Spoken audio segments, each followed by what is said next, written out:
Assalamualaikum warahmatullahi wabarakatuh. Perkenalkan, nama saya Sabrina Hotifah Luazi. Saya dari program studi Pendidikan Guru Sekolah Dasar. Di sini saya akan memaparkan modul Bahasa dan Sastra Indonesia, yang dimana saya akan memaparkan modul 4 sampai modul 6.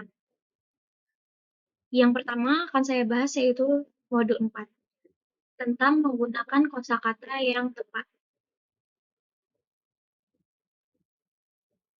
Di dalamnya, mempelajari tentang semantik bahasa Indonesia. Yang pertama, pengertian. Kata semantik berasal dari bahasa Yunani, yang berarti tanda atau lambang semantik. Berdasarkan KBBI adalah yang pertama, ilmu tentang makna kata dan kalimat, pengetahuan mengenai seluk-beluk dan pergeseran arti kata. Yang kedua, bagian struktur bahasa yang berhubungan dengan makna, ungkapan, atau struktur makna suatu bicara.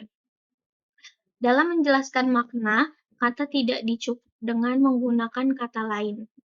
Bahkan, dengan batasan atau definisi pun persoalan tidak dapat selesai begitu saja.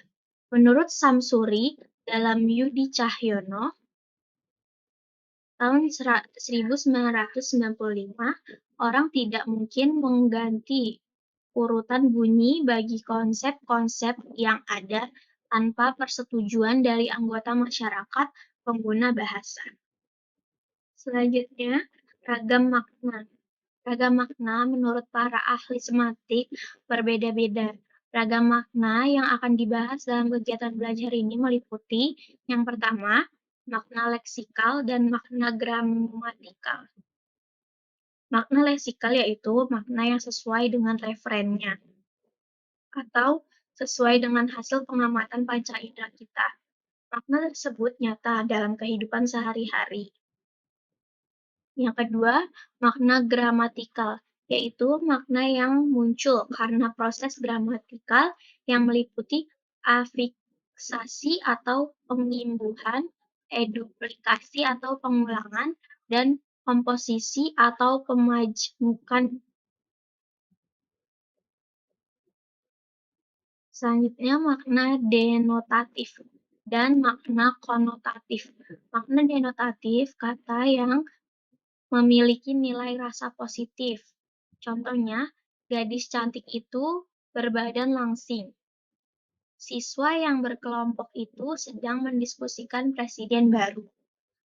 Makna konotatif yaitu kata yang memiliki nilai rasa yang negatif. Contohnya, badannya kerempeng seperti kekurangan gizi. Gerombolan mahasiswa itu memadati jalan utama. Makna konseptual dan makna asosiatif. Makna konseptual yaitu makna kata yang sesuai dengan referennya atau makna yang bebas dari asosiasi apapun. Makna konseptual sebenarnya sama dengan makna denotatif dan makna leksikal. Selanjutnya makna asosiatif, yaitu makna sebuah kata yang ada hubungannya dengan kata tersebut dengan keadaan di luar kebahasaan. Makna asosiatif sebenarnya sama dengan lambang-lambang yang digunakan oleh masyarakat tertentu. Contohnya, tokoh Gatot Kaca berotot kawat bertulang besi. Yang keempat, makna kata umum dan kata khusus. Makna kata umum yaitu makna suatu kata yang bersifat umum. Maksudnya, makna tersebut digunakan secara umum. Apabila kata umum lepas dari konteksnya, makna kata tersebut akan kabur. Makna kata khusus yaitu makna kata yang bersifat khusus.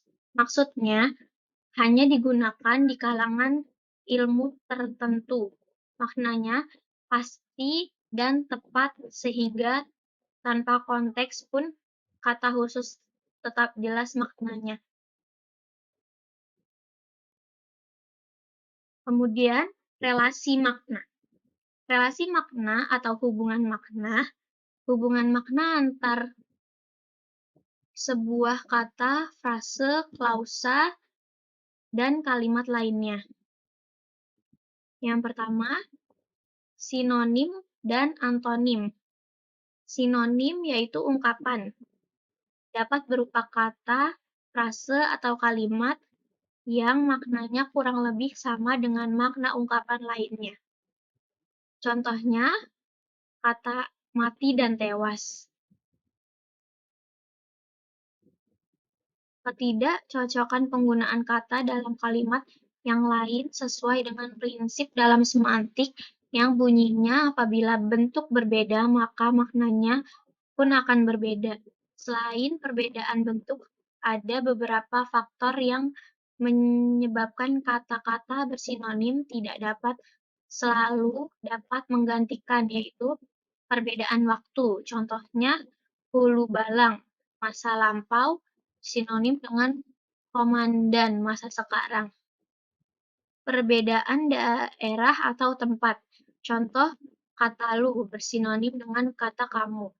Perbedaan sosial. Contoh, kata aku dengan teman sebaya, status sosial bersinonim dengan saya dengan yang lebih tua, status sosialnya. Perbedaan nuansa warna. Selanjutnya, antonim. Menurut Firhar, ungkapan yang dianggap bermakna kebalikan dari ungkapan lain seperti disebut juga dengan istilah oposisi makna. Ada beberapa jenis oposisi makna, diantaranya oposisi mutlak, oposisi kutub, oposisi hubungan, oposisi hierarki, oposisi majmuk. Yang kedua, homonim, homofom, homograf, dan polisem. Homonim berasal dari bahasa Yunani kuno, anoma, kata homos sama. Secara harfiah berarti kata yang sama lafal dan ejaannya, tetapi berbeda maknanya. Homofon, kata yang sama lafalnya tetapi berbeda ejaan dan maknanya. Homograf, kata yang sama ejaannya tetapi lafal dan maknanya beda. Polisemi, satuan bahasa, terutama kata atau frase yang memiliki makna lebih dari satu. Menurut Pateda terjadi polisem karena beberapa faktor. Yang pertama, faktor gramatikal. Contoh, dengar jika ditambahkan imbuhan jadi mendengarkan dan pendengaran, yaitu alat. Yang kedua, faktor leksikal dapat bersumber dari mengalami perubahan pemakaian dalam bahasa yang mengakibatkan munculnya makna baru, digunakan pada lingkungan yang berbeda karena metafora. Yang ketiga, faktor pengaruh bahasa asing. Yang keempat, faktor pemakaian bahasa yang ingin menghemat penggunaan katanya. Yang kelima, faktor bahasa itu sendiri yang terbuka untuk menerima perubahan, baik perubahan bentuk maupun perubahan makna. Hiponim berasal dari bahasa Yunani kuno, onoma, nama, hipo, di bawah. Secara semantik, hiponim adalah ungkapan yang maknanya yang merupakan bagian dari makna ungkapan yang lain. Selanjutnya, perkamusan. Yang pertama, pengertian. Kamus dalam KBBI berarti buku acuan yang memuat kata atau ungkapan yang biasanya disusun menurut abjad. Buku yang membuat kumpulan isi atau nama yang disusun menurut abjad berdasarkan penjelasan makna dan pemakaiannya. Manfaat kamus dapat mempelajari bentuk, jenis, dan kerabatan kata-kata, mencari konsep, makna yang tepat, alat perakam data yang sangat ampuh. Jenis kamus berdasarkan bahasa yang digunakan. Eka bahasa, bahasa yang sama, dwi bahasa, dua bahasa, multibahasa, lebih dari dua bahasa. Menggunakan kamus dapat diawali dengan mengetahui susunan kamus yang terdiri dari 3 bagian. Bagian pendahuluan, bagian isi, pelengkap. Menyusun kamus sederhana.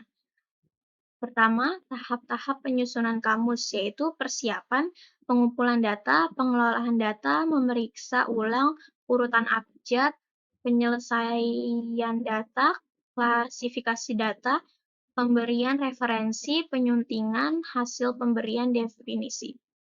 Pengertian kartu induk, penyusunan kartotek, kartu-kartu induk kamus, pengetikan naskah, koreksi naskah, cetak coba, koreksi cetak coba, produksi kamus. Selanjutnya masuk kepada modul 5 yaitu tentang hakikat sastra Indonesia. Modul ini meliputi konsep dasar sastra Indonesia, yaitu pengertian sastra dan sastra anak. Menurut asal-usul bahasanya, Tew tahun 1984 menjelaskan bahwa istilah sastra disebut literatur, literatur, literatur yang mana kegiatannya sama-sama berasal dari bahasa Latin literatura.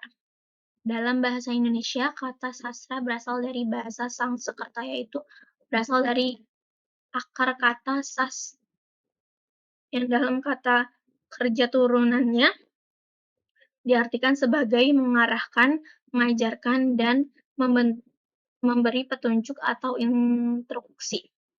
Akhiran "tra" menunjukkan alat berdasarkan asal kata dalam bahasa Sanskerta, diartikan sebagai alat untuk mengajar, bukan petunjuk, dan buku instruksi atau pengajaran. Kemudian sastra anak.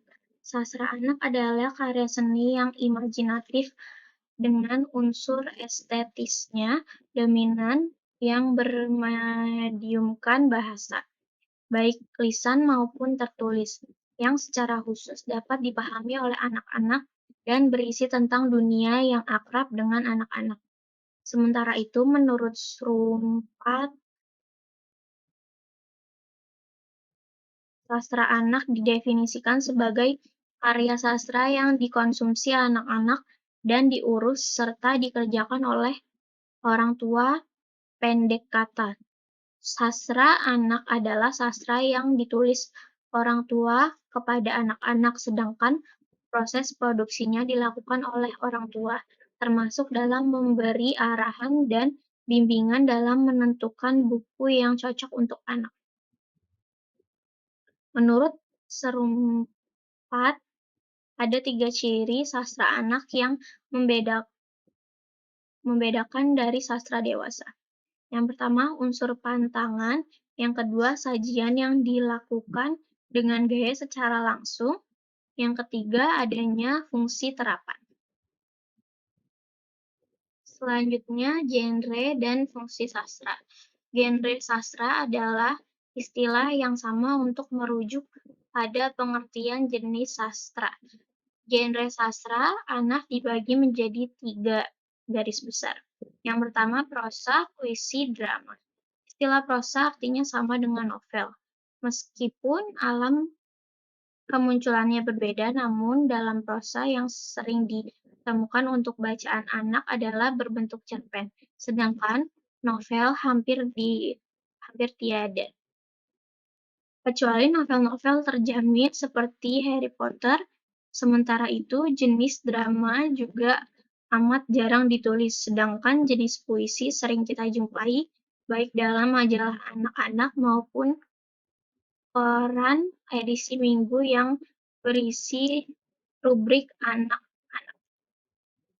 Selanjutnya, cara membaca dan menikmati karya sastra. Cara membaca dan menikmati karya sastra yang dimaksud dalam pembelajaran ini adalah kegiatan yang sebenarnya lebih dekat pada pengertian apresiasi karya sastra. Oleh karena itu, untuk lebih dekat lagi dengan dunia sastra, istilah yang akan penulis gunakan selanjutnya adalah apresiasi karya seni anak. Apresiasi ini merupakan pada pengertian membaca sekali sekaligus menikmati karya sastra anak yang berbentuk cerpen maupun puisi. Kegiatan mengapresiasi karya sastra anak dapat dilakukan melalui kegiatan yang pertama, kegiatan apresiasi langsung, merupakan kegiatan yang dilakukan secara sadar untuk memperoleh nilai kenikmatan dan kehikmatan karya sastra yang diapresiasi. Yang kedua, kegiatan apresiasi tidak langsung merupakan kegiatan apresiasi yang menunjukkan pemahaman terhadap karya sastra.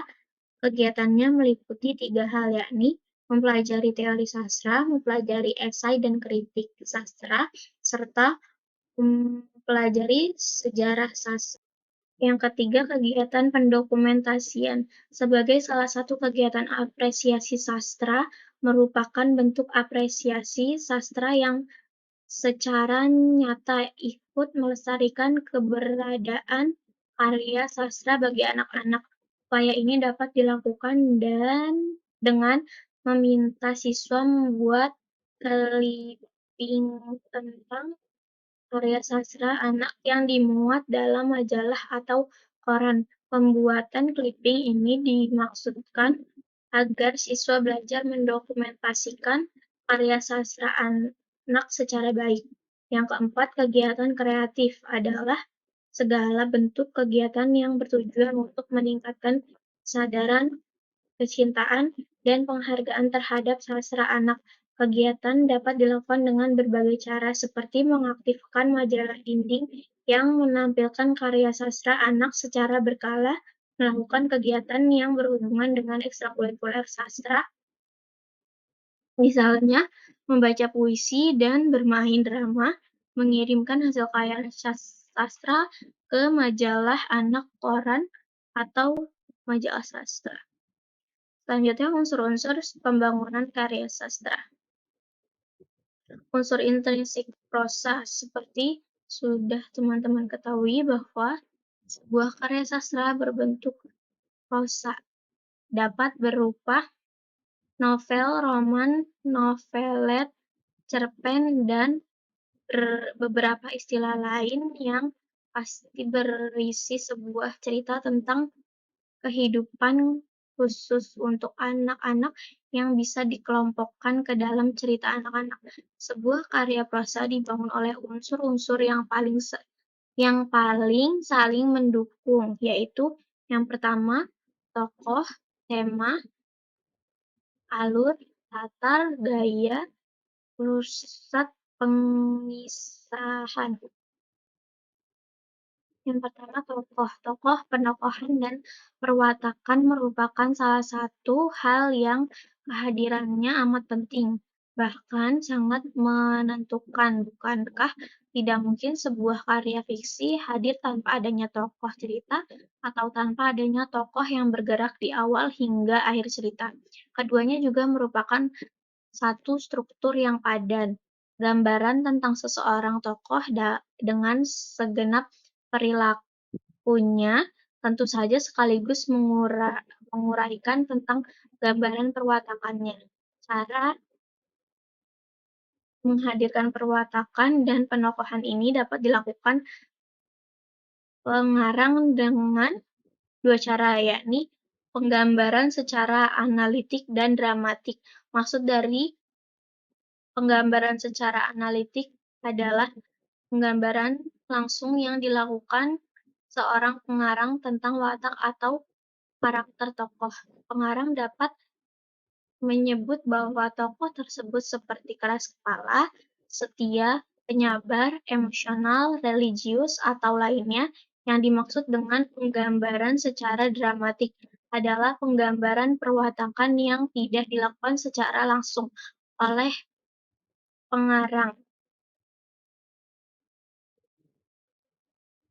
Yang kedua, tema. Menemukan tema sebuah karya sastra harus dimulai dengan ditemukannya kejelasan tentang tokoh dan perwatakan, serta situasi dan alur cerita yang ada.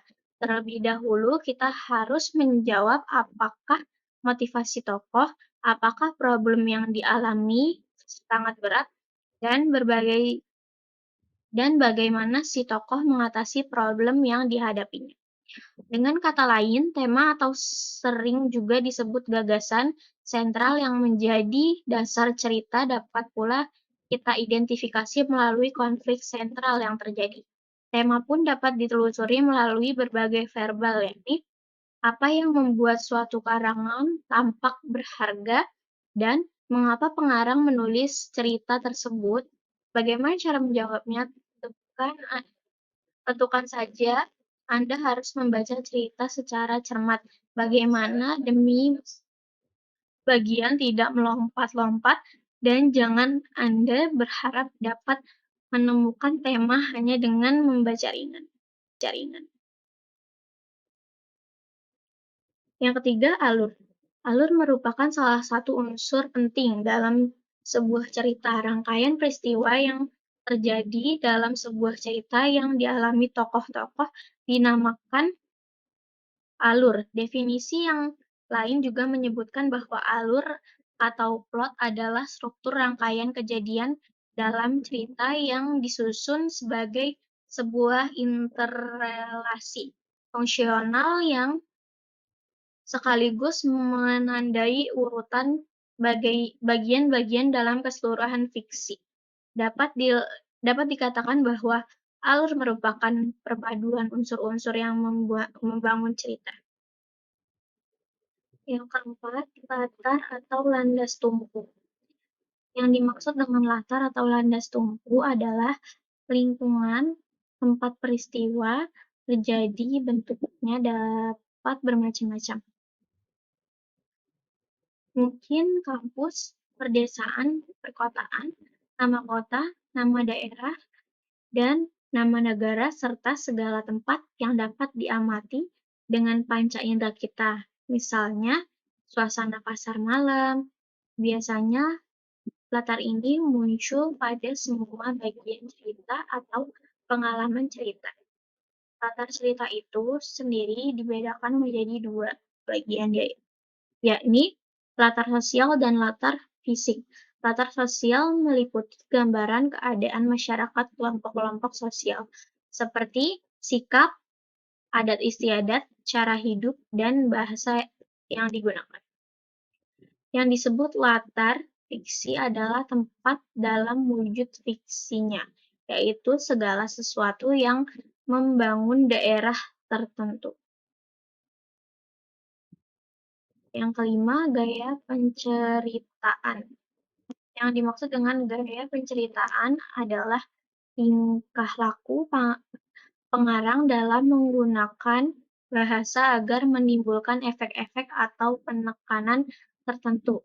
Tingkah laku berbahasa ini merupakan salah satu saran sastra yang amat penting. Tanpa bahasa, tanpa gaya bahasa, sastra tidak ada. Bahwa karya sastra pada dasarnya merupakan salah satu kegiatan pengarang dalam membahasakan sesuatu kepada orang lain. Dalam setiap kali bertutur, khususnya tuturan tulisan, bukan lisan, si pengarang selalu berupaya untuk mempengaruhi pembaca. Berbagai usaha dan tindakan tersebut dapat dilakukan dengan pemilihan materi bahasa, pemakaian ulasan, dan pemanfaatan gaya bertutur.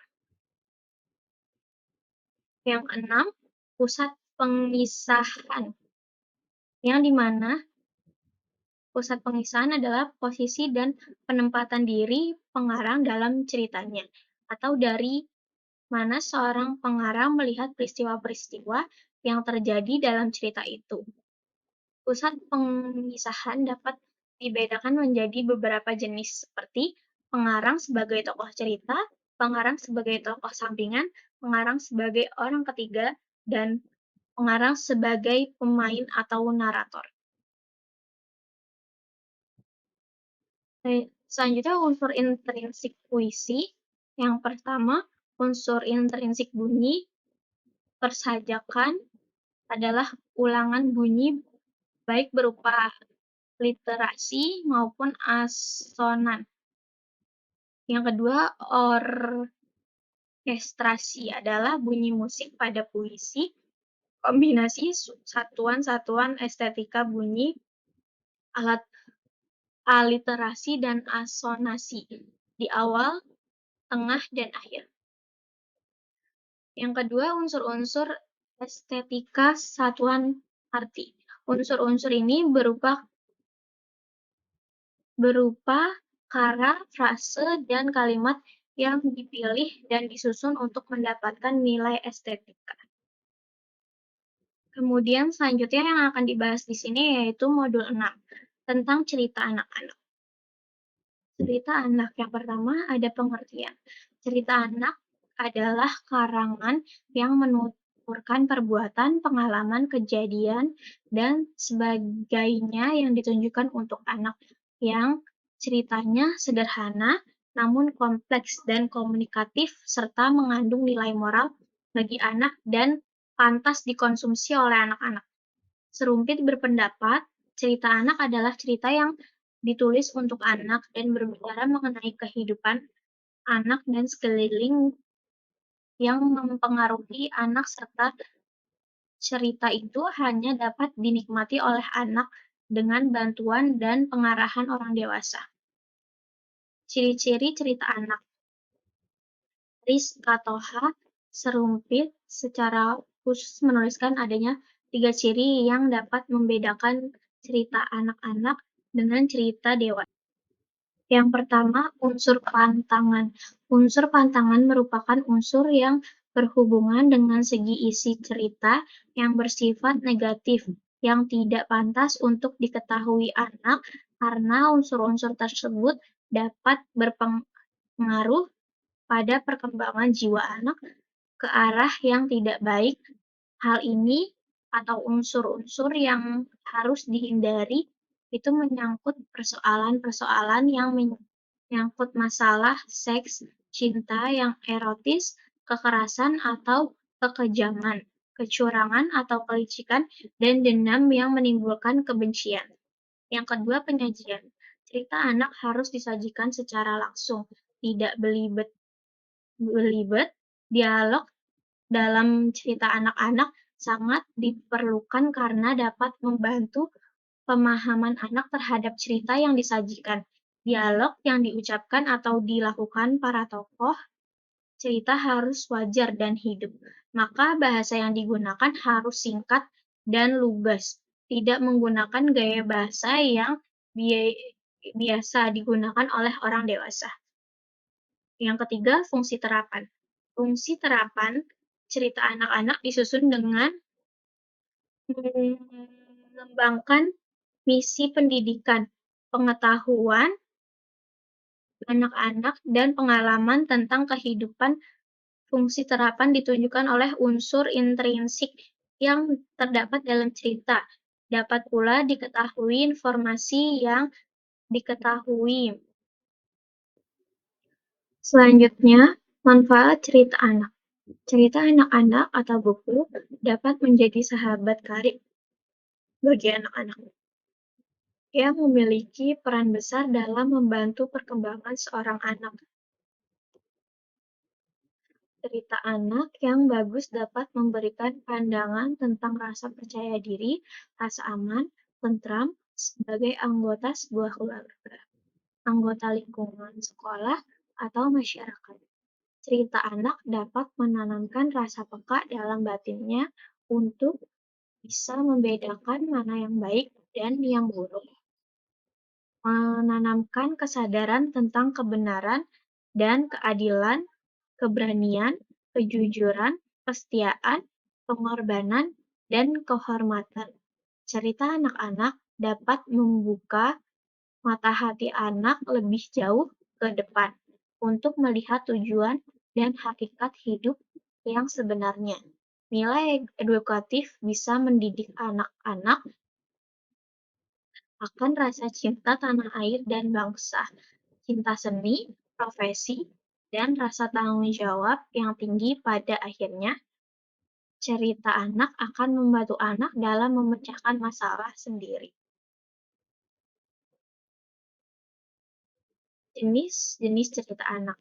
Cerita dapat dikelompokkan berdasarkan tujuan atau fungsi cerita. Kelompok usia anak atau sifat cerita itu sendiri, anak-anak SD dikelompokkan pada usia antara 6 sampai 13 tahun. Perkembangan jiwa anak-anak usia 6 sampai 9 tahun berada pada tahap imajinasi dan fantasi yang tinggi, sehingga cerita-cerita yang disenangi oleh anak-anak usia ini adalah cerita-cerita yang mengandung daya hayali atau fantasi. Cerita-cerita seperti ini tergolong ke dalam jenis dongeng anak. Juga menyenangi cerita-cerita yang tokoh-tokohnya diambil dari dunia binatang. Pertama, cerita jenaka. Cerita jenaka merupakan cerita yang mengungkapkan hal ihwal atau tingkah laku seorang tokoh yang lucu. Kebodohan yang diungkapkan dapat berupa karena kebodohan sang tokoh, dapat pula karena kecerdikannya. Cerita yang disebabkan karena kebodohan sang tokoh, misalnya cerita Pak Belalang, Pak Kodok, dan cerita sejenisnya. Yang kedua, dongeng. Dongeng adalah cerita yang didasari atas angan-angan atau khayalan. Dalam dongeng terkandung cerita yang menggambarkan suatu di luar dunia nyata, seperti bebek bertelur emas, peri yang baik hati, dan sebagainya. Yang ketiga, fabel.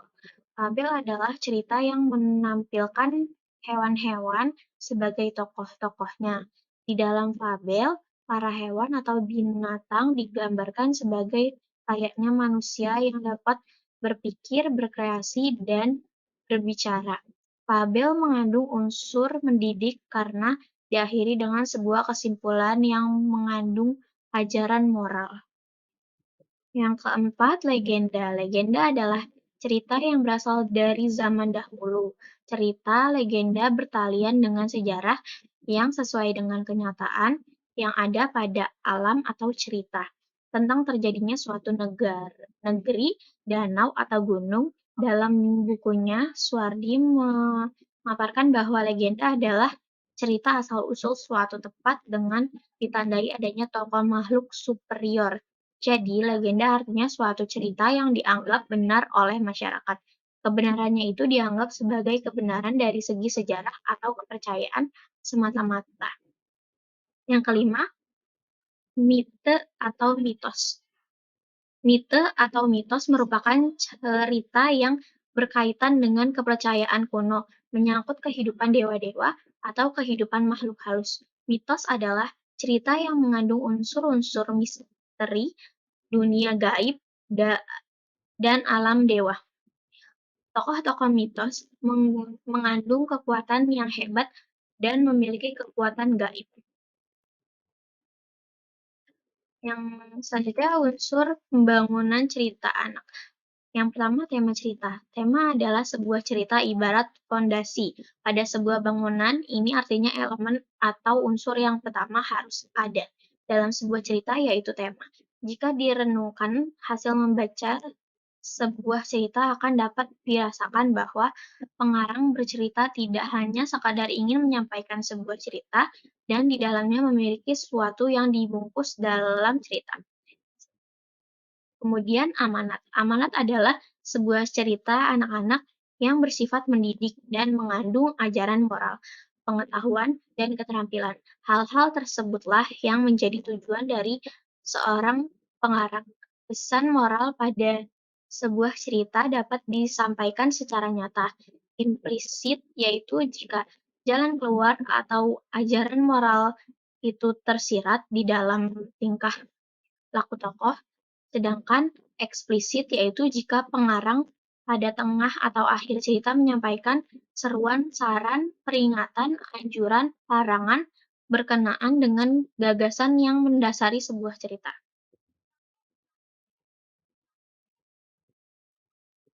Kemudian tokoh. Tokoh ialah individu rekaan yang mengalami peristiwa atau berkelakuan di dalam berbagai peristiwa cerita. Tokoh pada umumnya berwujud manusia, tetapi dapat berwujud binatang atau benda yang diinsankan atau diserupai sebagai manusia. Yang selanjutnya latar. Latar atau setting diartikan sebagai landas tumpu sebuah cerita. Secara kasat mata, latar dalam cerita berkenaan dengan tempat atau ruang dan waktu yang tergambar dalam sebuah cerita.